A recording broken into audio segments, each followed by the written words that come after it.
It's one thing to run the New York City Marathon.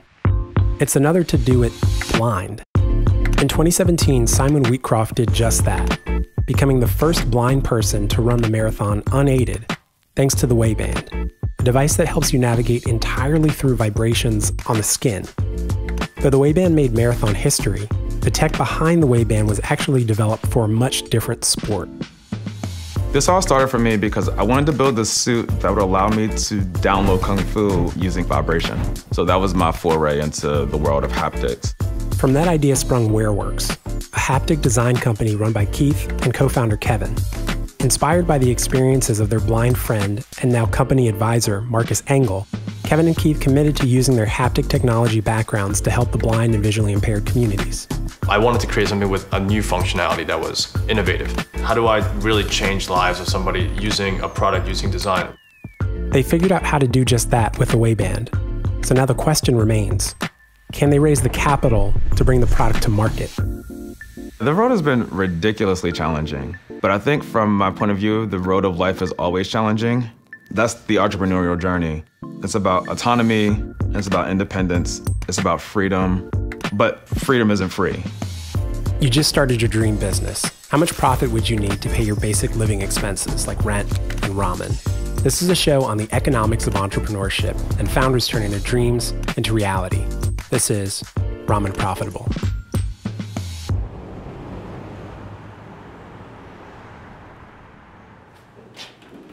When we were first doing this, we didn't really know a lot about what we were doing.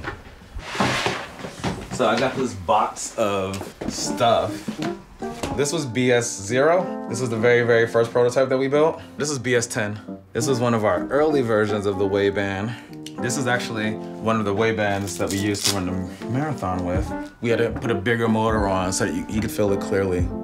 So yeah, so we were just doing what we could with what we had.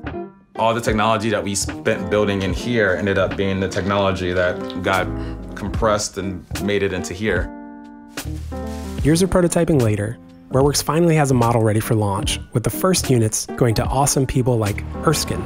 Hey man, how's it going? Hey, how you doing? Keith, man, pleasure to meet you. I'm Erskine, nice to meet you, man. How is everything? It's going fantastic, man. So the Wayband is a wristband that gently guides you to your end destination using only vibrating cues without the need for any visuals or audio. When you're going in the right way, you feel absolutely no vibration at all. And when you start to veer off, you'll get a tiny vibration. And that vibration will get stronger the wronger you are. Oh, nice. Okay, so long as you have no vibration, we're good. That means we're straight. Every little bit helps. So you point at me that way. Let's go. Getting the Wayband to this point was no simple task.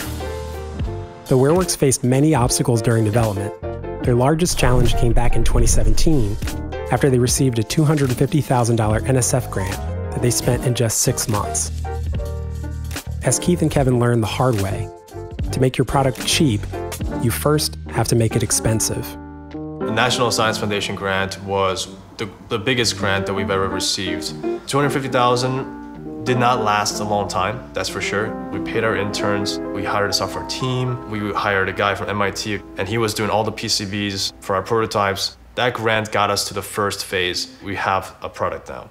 But once the money ran out in the grant, we were going through the drought. We went almost 18 months with no funding at all, like not a single dime into the company.